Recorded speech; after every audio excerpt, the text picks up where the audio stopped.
Hey everyone, and welcome to the afternoon keynote. Like most of you here today, I'm a woman. I'm also a mother, and I'm an entrepreneur. But I'm not a boss babe. I am so grateful to 3DS for gathering this incredible group of women together today and finding time for us to create community and for having me here. My name is Catherine Ashton. My pronouns are she, her, and I have the privilege of being the founder and CEO of Giant Squid Group, LLC. Giant Squid Group is a ByWomen for women social impact consultancy that works with small and startup nonprofits to help them increase their fundraising and leadership capacity. I also have the honor, the privilege, and the immense challenge of being the mother of Rosalind Ashton, who is 4 years old, and will tell you that if you stand still long enough. So she runs in naked, don't make eye contact. I'm going to spend a few minutes today talking about why I'm not a boss babe and why I find that term so damaging. I want to talk about how we can collectively change the dialogue around what it means to be a woman entrepreneur, starting with each and every one of us in this room. And I'm hoping to keep my remarks brief today so that we can have time for questions and discussion. So I started Giant Squid Group shortly after Rosalind was born. She was about 2 months old, and after a disappointing maternity leave experience, I decided to start my own company. It was probably sleep deprivation or hormones. I don't know what I was thinking, but I did it and it's worked out fine so far. But overnight, I went from, working a job to having these two huge new identities, mother and entrepreneur. And I had no idea what I was doing in either role. And so I spent that first year or so of being a mother and being a business owner, just figuring things out in tandem with each other. I took a lot of conference calls while I changed diapers and got really good at doing both one-handed, or good enough, let's put it that way. I breastfed while taking prospect meetings. And I spent as much time I could when Rosalind was napping or at night trying to figure out what I needed to learn to become a successful business owner. And honestly, when I think back, I think that becoming a mom and figuring that out was easier than figuring out what it was to be a woman entrepreneur. Maybe I've blocked it out. Maybe my husband would laugh at me, but I think that I had more support. Because stepping into this role of entrepreneur, I knew there were so many new skills that I wanted to develop. I knew I was good at fundraising. That's what I came up professionally. I was good at grant writing. That's what we do. It turned out I was pretty good at getting new clients, and I was able to start building out my client portfolio. And I also knew there was a whole world of running a business that I certainly did not learn at a liberal arts school. My English degree didn't prepare me for. I knew I needed to learn things like financial projections and cash flow management and how to create a pro forma budget. I knew I needed to learn things like contract negotiations and human resources best practices. I knew I needed all of these different facets of running a business so that I could understand the foundational parts of what it would take to be successful. And so, like any good millennial, I started Googling. I took to the internet, I got on Reddit, I got on Facebook and started looking for communities of women entrepreneurs who, like me, were just starting out.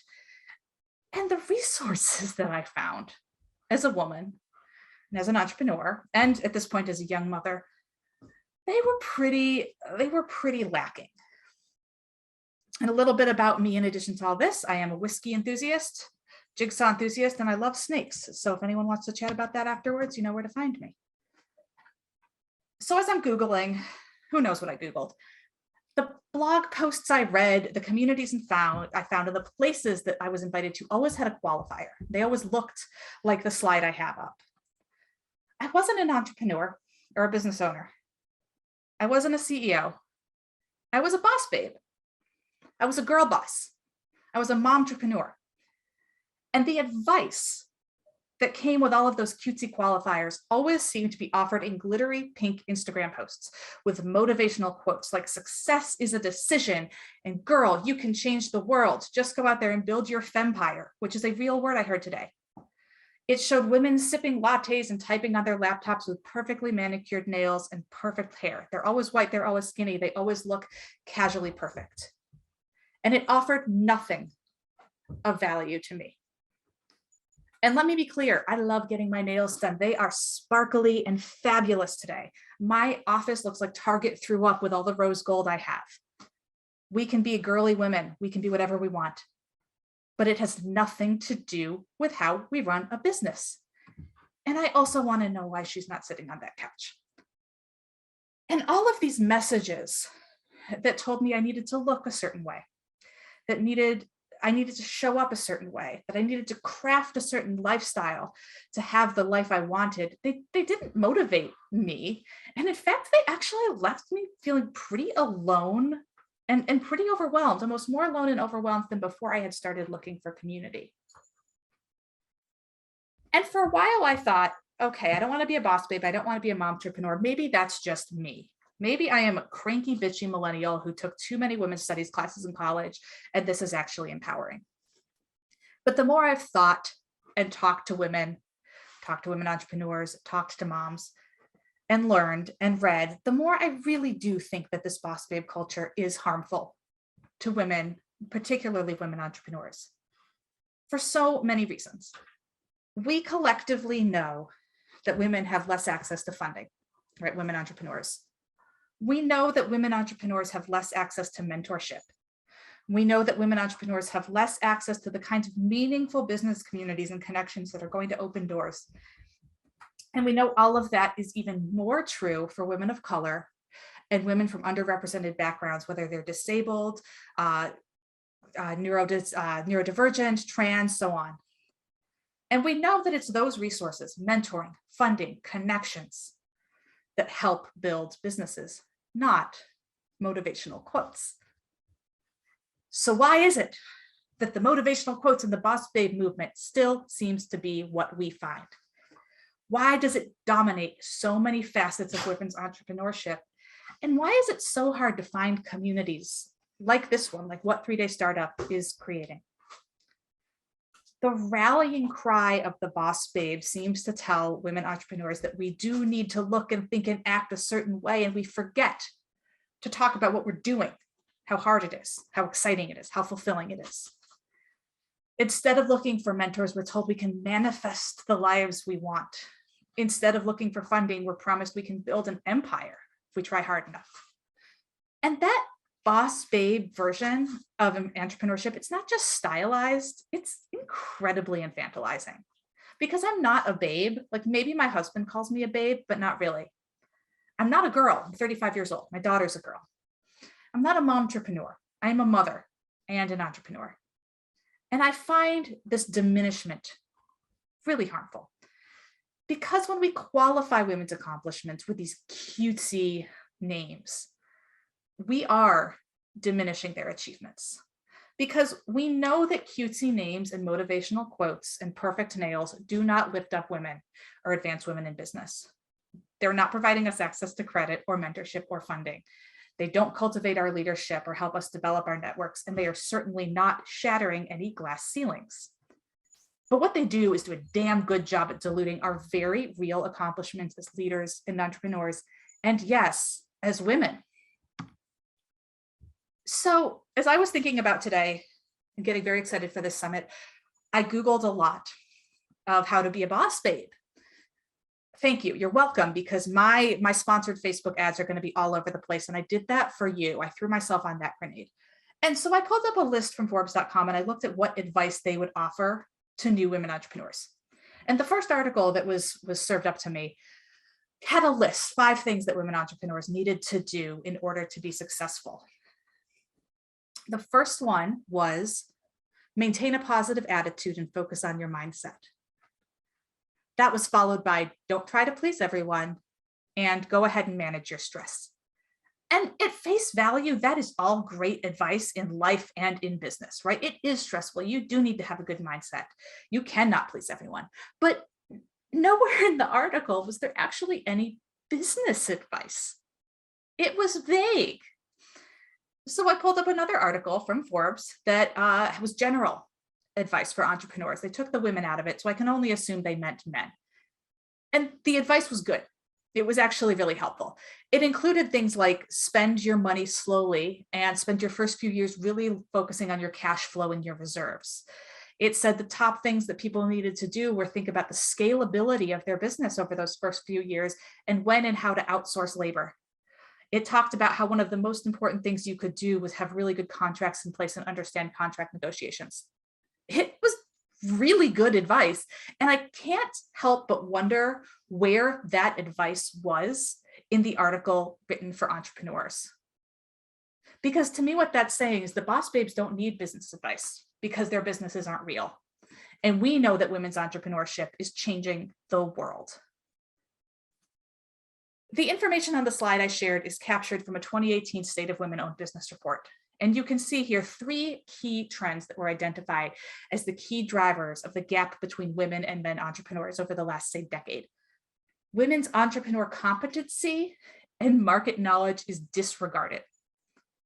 They experience limited gender-based access to networks, which means they can't get access to mentors and capital.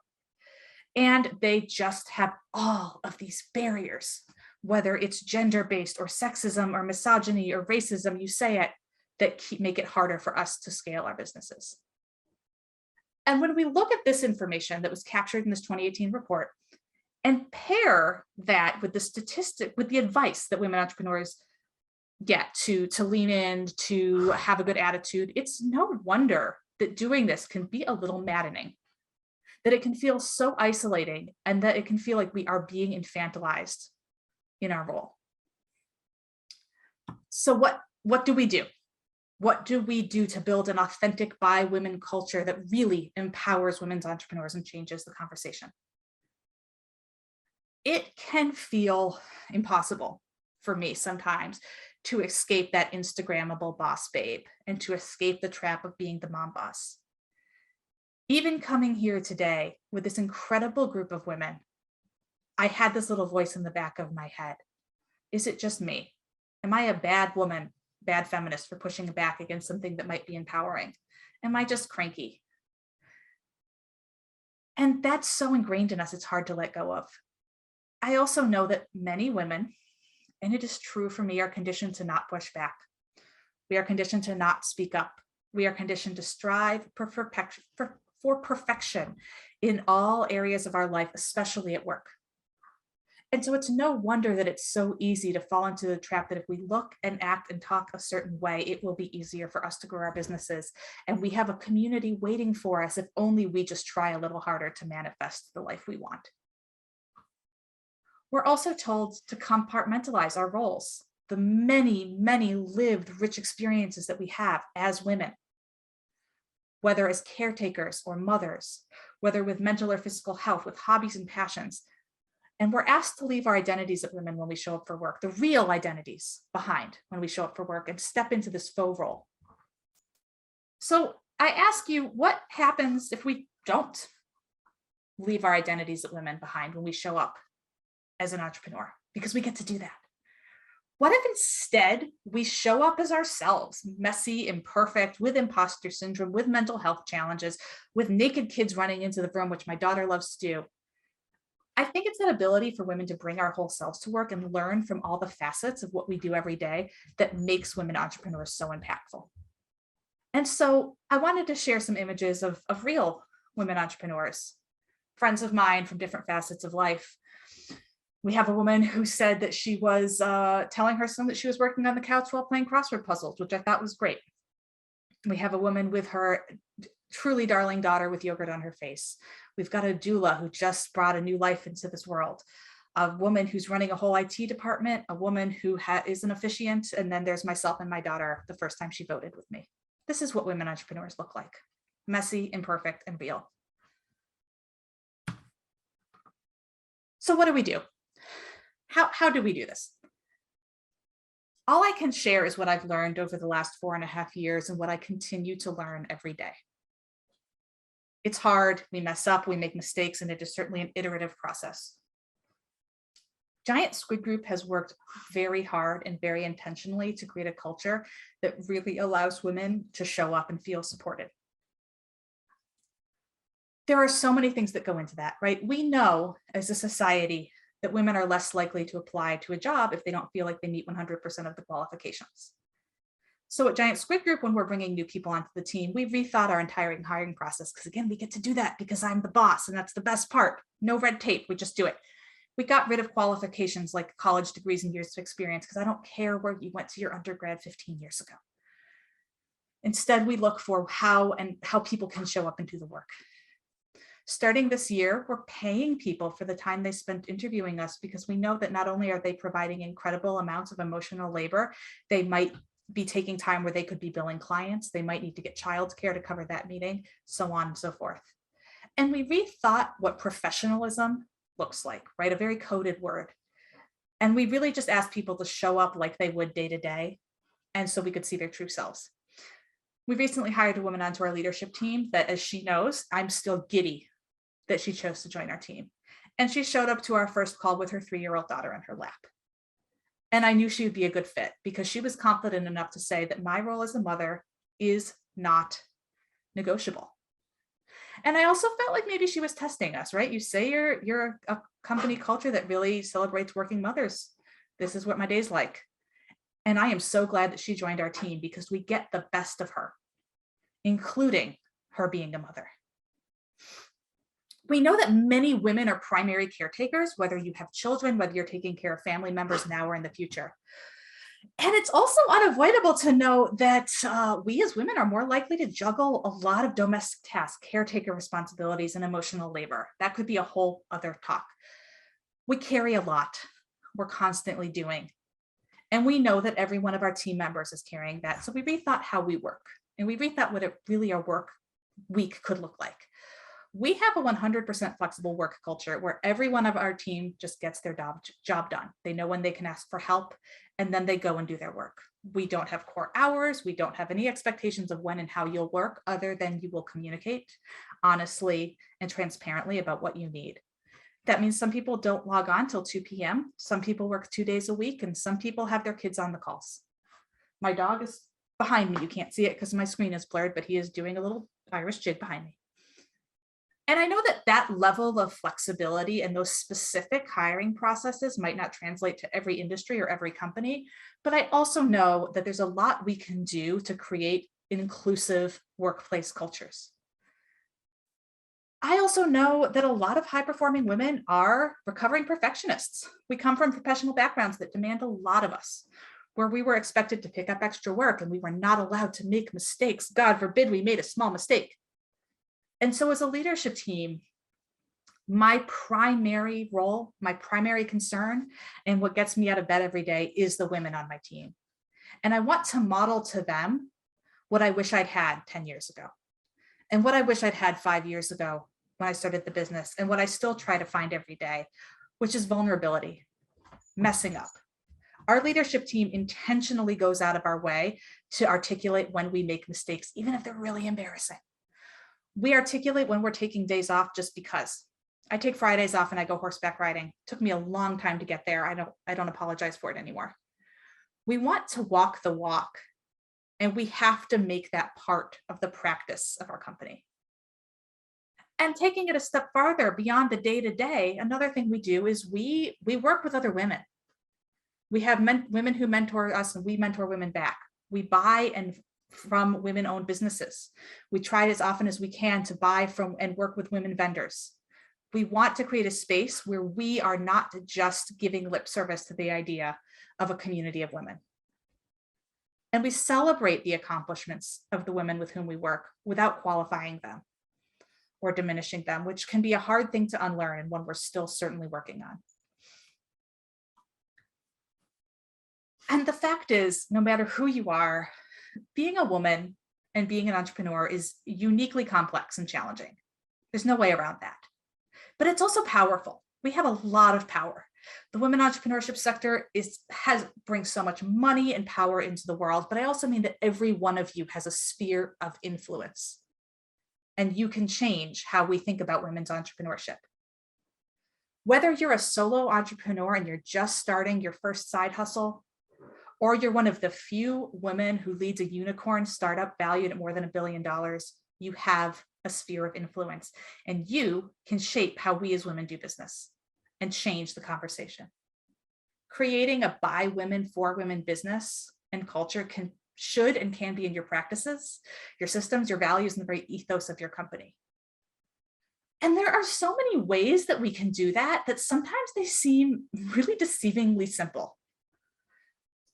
In doing research about what actually mobilizes women entrepreneurs, the top things that come out over and over and over again are mentoring.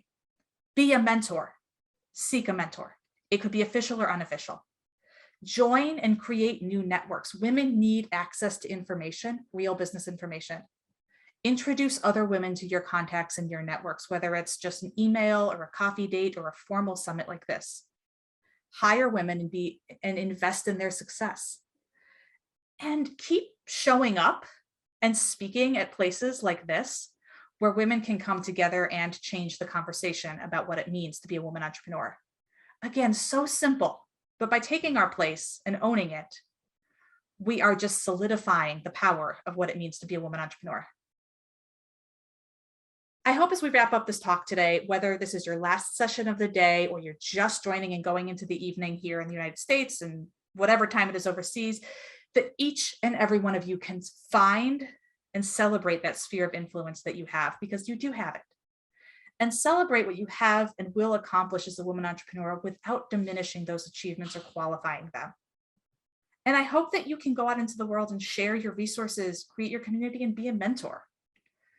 Because I really do think after 4.5 years of running a business and learning so much, and hopefully 40 more years to go, that it's when we as women can model all the things we want, work-life balance, when we can encourage each other to fail and laugh about it and then learn from those mistakes, when we can create a space where we show up with all of our complex roles and those are celebrated, the outcome is so powerful, not just for us individually, but for all women.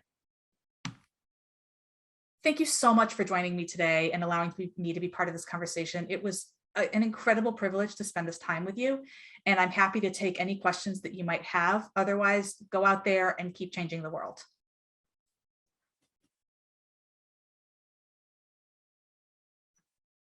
Okay, we've got some great questions coming in. What advice do you have for younger women who have grown up in the culture of the boss babe and are now entering the workforce or starting their own entrepreneurship journey? How do we get this message to them? That's a really excellent question. I think we just have to be loud in our accomplishments, right? And create access for things like this. I'm incredibly grateful to 3DS for making this event free. I think that's really powerful. Because one thing when I was just getting into this, right, and I think the first year in business, I made a whopping $13,000. I didn't have a lot of money to be throwing at professional development or time.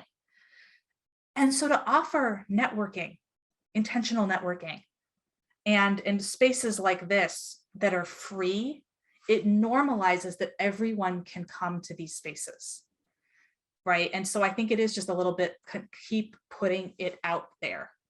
And the boss babe culture will always be there. And I could probably do a whole talk about it, how one point it was empowering and now it's shifted.